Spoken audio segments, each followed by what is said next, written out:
오늘 말씀을 지나온 6개월을 기억하며 라는 제목으로 함께 말씀을 나누고자 합니다. 오늘날 많은 교회에서 실제적으로 이 맥주감사 예배를 안 드리는 교회들이 많이 있습니다.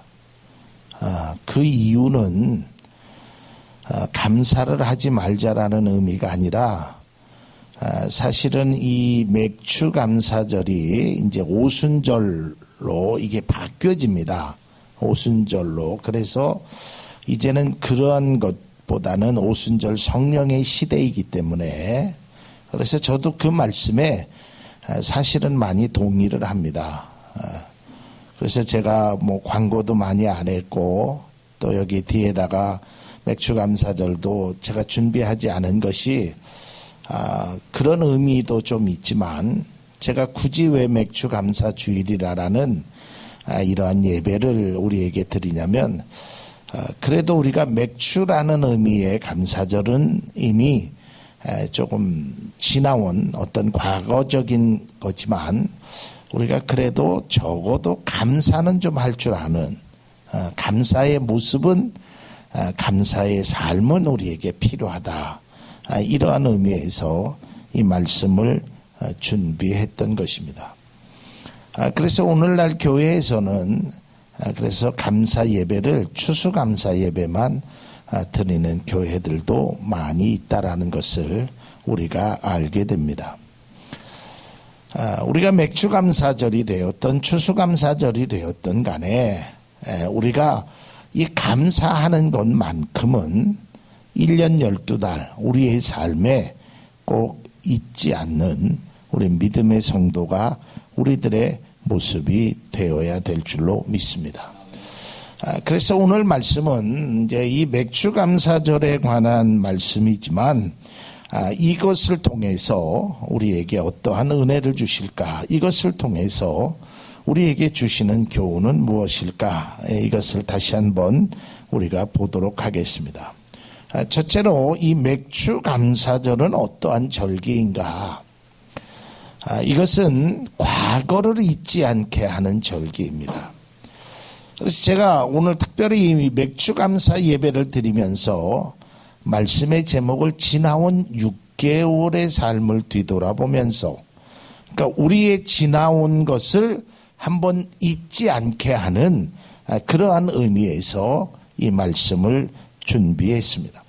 신명기 16장 12절에 보면 너는 애굽에서 종되었던 것을 기억하고 이 규례를 지켜 행할지니라 라고 말하고 있습니다. 여러분 우리가 지나온 삶을 뒤돌아보면 참 감사할 일들이 너무너무 많습니다. 여러분 늘 말씀드리는 거지만 우리가 감사할 것을 생각하면 감사할 것이 너무 많습니다. 그러나 우리가 불평하고 원망할 것을 생각하면 반대로 또한 그런 일들이 너무 많이 있다라는 것입니다. 그러니까 우리의 출발점이 감사로 갈 것인가, 우리의 출발점이 불평의 길로 갈 것인가에 따라서 우리는 감사와 원망을 함께 할 수 있는 사람이 된다라는 것이에요.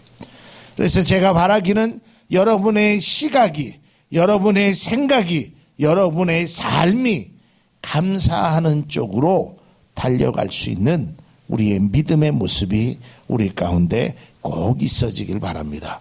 그래서 오늘 하나님께서 너희들이 애굽에서 종되었던 것을 기억하라. 그러니까 너희들이 예전에는 종되었던 삶에서 내가 너희들을 가나안 땅으로 인도한 하나님이다. 이제는 어느 정도 먹고 살만하지 않느냐. 이제는 너희들이 종이 아니지 않느냐. 이제는 너희들에게 내가 하나님이 함께하는 것이 아니냐. 이것을 기억하고 있으라는 것입니다. 여러분 그렇다고 해서 애굽에서 나오면 불행 끝 곧 행복 시작은 아니었습니다. 이스라엘 백성들에게도 많은 어려움이 있었습니다. 물론 종되었을 때보다는 자유가 있었지만 때로는 그 자유로 인하여 많은 어려움과 고난을 겪기도 했습니다. 그러나 하나님은 너희들이 예전에 있는 일을 기억하고 그 규례를 지켜서 너희들이 잘 행할 것을 말하고 있다라는 것이에요. 우리가 인생을 살면 우리가 지나온 과거에 머물러 있을 수는 없습니다. 그러나 우리가 지나온 과거를 생각하면 지금의 우리의 모습이 얼마나 감사하고 얼마나 귀하다는 것을 우리는 알아야 하는 것입니다. 때로는 우리가 직장을 다니시는 분들, 저도 직장을 다녔지만 참 월요일 날 같은 날 되면 출근하기가 참 싫습니다. 또 학교 다니는 학생들도 긴긴 겨울방학이나 방학이 끝나고 개학을 하면 참 학교 가기가 싫습니다. 그런데 여러분 한번 생각해 보십시오. 물론 직장 생활이 쉬운 것은 아닙니다. 고달프고 스트레스도 받고 참 힘든 일들이 많이 있습니다. 그러나 그 직장을 구하기 위해서 지금도 청년들 가운데 수백만 명이 직장을 구하려고 이력서를 수십 통 받고 맞아가면서 계속적으로 직장을 구하고 있다라는 것이에요. 그리고 여러분들이 아이들에게 늘 하는 말이 뭡니까? 그래도 공부할 때가 행복한 거야. 공부할 때가 좋은 거야. 그런 이야기를 하지 않습니까? 근데 지금 내가 힘들다고, 내가 조금 어렵다고 늘 그러한 감사는 행하지 않고 원망과 불평만 해서는 안 된다는 것을 우리는 이 맥주감사 주일에 다시 한번 기억해야 될 줄로 믿습니다. 여러분들이 힘들었던 시절, 또한 여러분들이 지금보다 더 나았던 시절도 있으셨을 것입니다. 그러나 이 모든 것에서 정말 지나온 일들을 내가 기억하면서 그 주님 앞에 감사할 수 있는 우리 모두가 될 수 있기를 바랍니다. 오늘 그 유능한 작가 한 분의 글을 잠깐 읽었습니다. 그분이 초등학교 선생님이었었는데 지금은 베스트셀러 작가입니다. 근데 그가 과거에 빚이 20억이라는 빚이 있었다고 합니다. 빚이 20억이에요. 그래가지고 옥탑방에서 삶을 살았대요. 자기가 낮에는 학교에서 수업을 하고 저녁에는 글을 썼는데 자기가 글을 쓴 거를 가지고 출판사에 가서 책을 내려고 했는데 140군데나 거기에서 거절을 당했대요. 그때의 기억을 생각하면서 지금 자기가 이제 빚도 다 청산하고 이제 유명한 사람이 되었을 때 나는 지난 일들을 결코 잊지 않는다는 잠깐의 글을 본 적이 있습니다.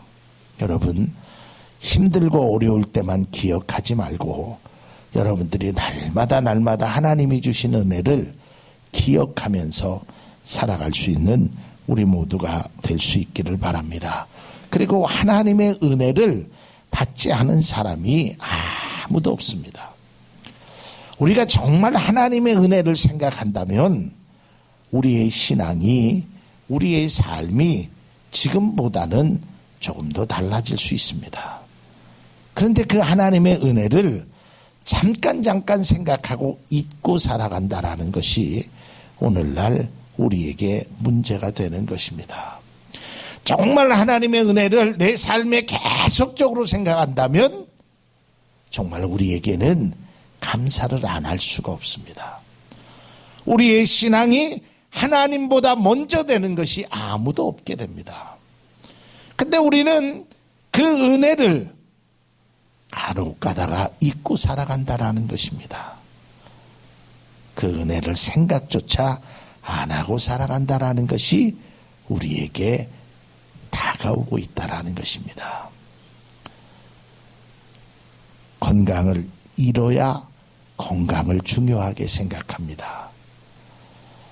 물질을 잃어야 물질을 중요하게 생각하기도 합니다. 그러나 더 현명한 사람은 잃기 전에, 없어지기 전에 그것에 대한 소중함을 다시 한번 깨닫고 그것을 지켜주신 하나님의 은혜에 감사할 수 있는 우리 모두가 될 수 있기를 바랍니다. 그 다음에 두 번째로 이 맥추절기에 하나님께서 말씀하신 내용은 첫 열매를 드리는 계절이, 절기가 바로 맥추절입니다. 출애굽기 23장 16절에 보면 맥추절을 지키라. 이는 내가 수고하여 밭에 뿌린 것이 첫 열매를 거둠이니라. 수장절을 지키라. 이는 내가 수고하여 이룬 것을 연말에 밭에서부터 거두어 저장함이라. 근데 여기에서 구약 성경에 보면 하나님께서 이 첫 번 것을 드리라라는 것을 말씀합니다. 왜냐하면 이 첫 번 것은 하나님의 것이라는 그 율법적인 내용이 있습니다. 자, 여기에서 첫 번 것을 드리라는 의미는 우리가 가장 소중한 것을 드릴 줄 아는 그런 마음이 있어야 된다라는 것입니다.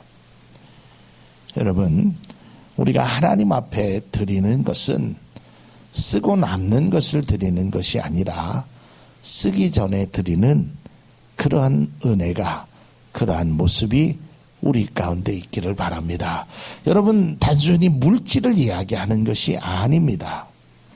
하나님 앞에 시간을 드리고 하나님 앞에 정성을 드리고 하나님 앞에 마음을 드릴 때도 내가 나머지 시간을 하나님 앞에 드리는 것이 아닙니다. 먼저 드리는 것입니다. 여러분, 이 주일이 첫날입니다. 일주일의 첫날이 주일입니다. 우리는 월, 화, 수, 목, 금, 토, 일 이러지만 달력을 보면 주일, 월, 화, 수, 목, 금, 토 이렇게 되어 있습니다. 그러니까 우리가 주일날 하나님 앞에 예배 드리는 것은 일주일의 첫 번째 것을 하나님 앞에 드리는 것입니다. 또한 우리가 어떤 마음을 드릴 때도 우리의 모든 마음 중에서 가장 소중하고 귀한 것을 먼저 하나님 앞에 드려야 되는 것입니다. 그것이 얼마나 크고 좋으냐는 그거는 문제가 되질 않습니다. 여러분들이 누군가의 대접을 받을 때 먹고 남은 것을 대접받는 것과 비록 별거 아니지만 가장 소중한 것을 대접받을 때 여러분의 마음은 이것은 비교할 수 없게 되는 것입니다. 마찬가지입니다. 하나님은 우리에게 원하시는 것은 첫 번째 것을 드리는 그런 마음을 하나님이 원하시는 것이에요. 그래서 하나님께서 아브라함에게 이렇게 말씀합니다.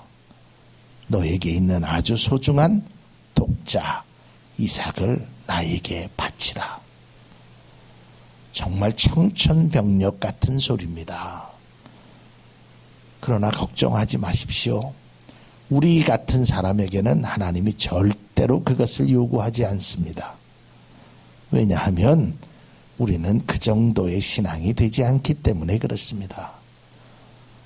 저는 여러분, 하나님이요 아무에게나 그런 것을 다 요구하는 것이 아닙니다.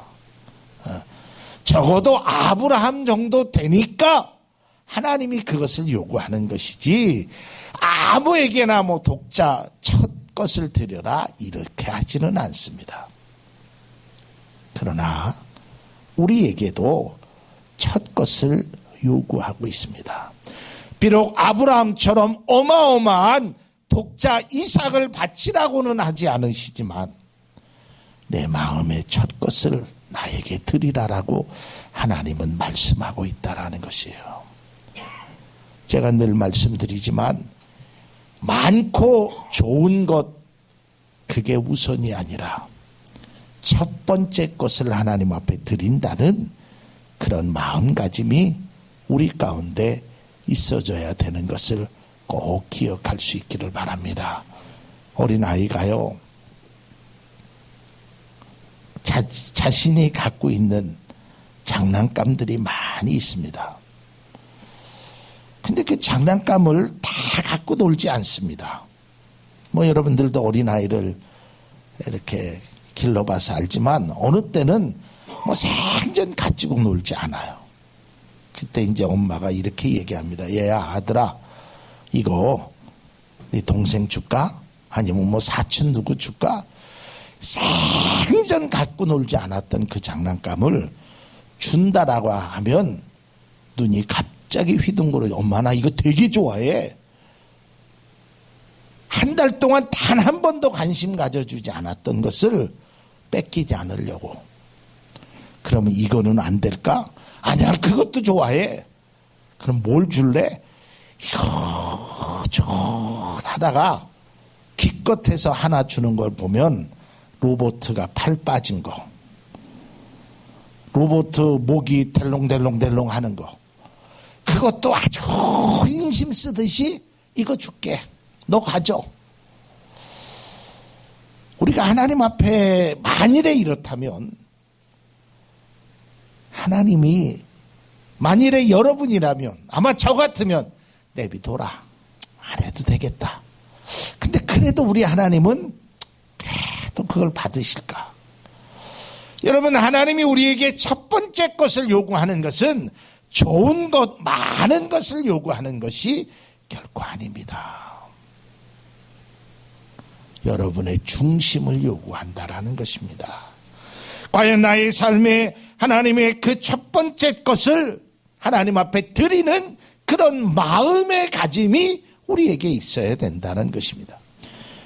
출애굽기 23장 19절에 보면 내 토지에서 처음 거둔 열매의 가장 좋은 것을 가져다가 너희 하나님 여호와의 전에 드릴지니라.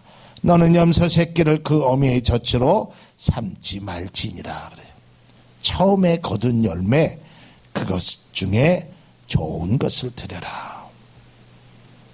열매를, 첫 수확을 많이 딴 중에 골라서 하나님 앞에 드리라는 것입니다. 여러분, 첫 번 것을 드리는 행위는 모든 것이 다 주님의 것이라는 신앙적 고백이 있어야 된다는 것입니다. 첫 번째 것을 드린다는 것은 주님의 것이기에 주님께 드리겠다라는 그런 신앙의 고백이 있어야 된다라는 것입니다. 다음 자막을 해주시면 그렇게 되어 있습니다. 이러한 행위는 하나님께서 나에게 주신 모든 것들이 하나님의 것이라는 신앙의 고백이 있어야 돼요. 근데 우리는 내 것이라고 생각하니까 아까워지는 거예요.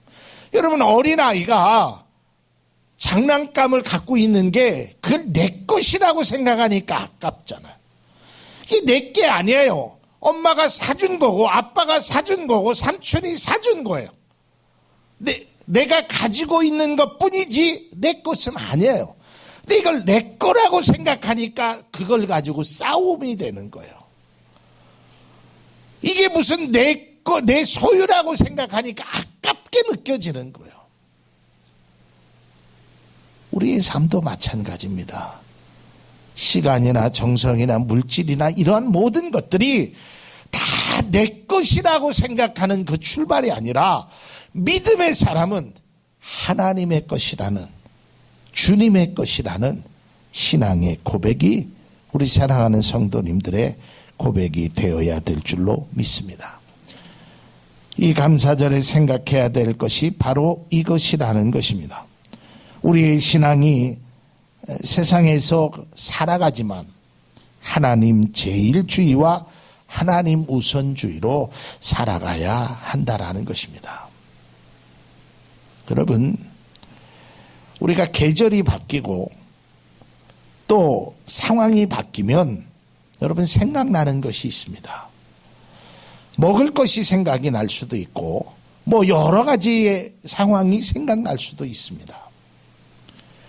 그때 여러분 가장 먼저 생각하는 것이 여러분들이 가장 좋아하는 것을 먼저 생각하는 겁니다. 저는 어떠한 상황 속에서도 여러분들의 신앙이 하나님을 먼저 생각하는 그런 믿음의 신앙이 우리의 신앙의 고백이 되어야 될 줄로 믿습니다. 세 번째로는 이 맥추감사절은 받은 복을 헤아리는 절기라는 겁니다. 신명기 16장 10절에 보면 내 하나님 여호와 앞에 77절을 지키되 내 하나님 여호와께서 내게 복을 주신 대로라고 기록되어 있어요. 내게 복을 주신 대로 행해라. 이 말은 하나님 앞에 예물을 드리기 전에, 하나님 앞에 어떠한 일을 행하기 전에, 다음 자막을 주면 내가 과연 하나님 앞에 받은 복이 무엇인지를 한번 깨달아 보자라는 거예요. 하나님은 우리에게 그냥 달라고 얘기하지 않으셔요. 하나님은 우리에게 열을 주시고 하나를 달라고 하셔요. 그리고 그 하나도 하나님은 다시 돌려주시는 하나님이라는 말이에요. 하나님은 안 주시고 달라고 하지 않으셔요. 때로는 주고도 달라고 하지만 그보다 더한 것을 주시는 하나님이라는 것을 알아야 됩니다. 여러분들은 복받은 사람이라는 것을 꼭 기억하고 인정하실 수 있기를 바랍니다. 여기서 신앙의 출발이 되어야 되는 거예요. 여러분, 자녀가 부모에게 정말 가슴 아픈 이야기를 하는 말이 있습니다. 그게 뭔지 아세요? 엄마 아빠가 나한테 해준 게 뭐 있어? 여러분, 부모가 그 얘기를 들으면 정말 가슴이 찢어지죠. 에? 엄마 아빠가 나에게 해준 게 뭐 있어? 여러분들이 하나님 앞에 그렇게 하는 거예요. 하나님이 나에게 해준 게 뭐가 있어? 내가 열심히 일했고 내가 열심히 살았고 내 능력으로 살았는데 뭘 하나님이 나에게 해준 게 뭐 있어? 그러한 말은 안 해도 그러한 신앙의 모습으로 살아간다면 그것은 참된 모습이 아니라는 겁니다. 여러분, 부모가 설령 아무것도 해준 게 없다고 칩시다. 그러면 정말 없는 걸까요? 여러분은 하늘에서 뚝 떨어졌습니까? 내 생명을 부모가 준 거 아니에요. 그것만으로도 감사할 수 있어야 되잖아요. 정말 여러분들이 하나님이 나에게 해준 것이 아무것도 없다고, 설령 아무것도 없다고 칩시다. 그러면 우리가 그 하나님 앞에 그렇게 행해야 되느냐 이 말이에요. 그렇지 않습니다. 하나님은 여러분에게 무한한 사랑과 무한한 은혜를 주셨다는 것을 잊지 않기를 바랍니다. 여러분, 우리가 적어도 배은망덕하지 말자라고 제가 늘 말씀드렸습니다. 왜 여러분, 은혜를 잊어버리면 안 되는 것입니다. 하나님의 은혜를 잊어서는 안 되는 것입니다. 그래서 오늘 하나님께서 말합니다. 네 받은 복을 생각하고 그 받은 복 중에 나에게 예물을 드려라라는 것입니다. 그리고 여기에서 아주 귀한 말씀을 합니다. 이 예물을 드리는데 자원하는 마음으로 행해야 된다. 여러분, 저는 앞으로도 그럴 것이고 또 지금까지도 그래 왔습니다. 제가 여러분들에게 어떠한 것을 이렇게 특별한 경우를 제외하고는 요구하지는 않습니다. 여러분들에게 헌금을 요구하거나 뭐 심지어는 여러분에게 사역을 강제적으로 요구하지를 않습니다. 왜냐하면 그건 뭐 제가 마음이 넓어서 그런 것이 아니라, 뭐 마음이 그래서 그런 것이 아니라 그것은 신앙이 아니기 때문에 안 하는 것입니다. 여러분, 성경은 하나님의 일은 자원하는 마음으로 행해야 되는 것입니다. 하나님 앞에 예물을 드리는 것도 자원하는 마음으로 행해야 되는. 자, 여러분 한번 보세요. 예수님께서 제자들을 부르시잖아요. 네? 뭐라고 하십니까? 나를 따르라 그러셔요. 그리고 아무 말씀도 안 하셔요. 따르라라고 말씀하고 자원하는 마음으로 가야 하는 거예요. 그 대신 예수님이 전제는 했죠. 나를 따라오려거든 네 십자가를 지고 와야 된다. 근데 그 성경에 보면 억지로나 그런 것으로 행하는 것은 은혜도 아니고 믿음도 아닌 것입니다. 여러분, 하나님의 일은, 하나님 앞에 드리는 모든 것들은 자원하는 마음으로 행해야 될 줄로 믿습니다. 이게 진정한 신앙이고 이게 진정한 은혜가 되는 것입니다. 그러면 우리가 이 맥주감사절을 어떻게 지켜야 될까? 제가 여기서 참 마음이 아팠습니다. 오늘 성경에 보면 이 맥주감사절은 첫째로 소외된 이웃과 함께 지켜야 한다. 이 말씀을 준비하면서 요즘 그래도 많은 한국 교회에서 이 절기 부활주일이나 또 맥주감사주일이나 뭐 성탄절이나 추수감사주일이나 이럴 때 이 절기 헌금을 이 이웃들에게 나눠주는 교회들이 많이 있습니다. 참 저도 그러고 싶습니다. 또 그래야 된다고 생각이 되어집니다. 근데 참 그것을 못하는 것이 참 마음이 아프기는 합니다. 근데 분명한 것은 해야 하는 것이 맞습니다. 그리고 앞으로 우리 교회는 그러한 일을 할 것입니다. 제가 올해는 여러 가지로 아직 우리가 준비되어 있지 못해서 올해만큼은 저희들이 이런 일을 행하지 못하지만 그래도 적어도 내년 정도부터는 우리가 작은 것이라도 이웃과 함께 나눠야 되는 것입니다.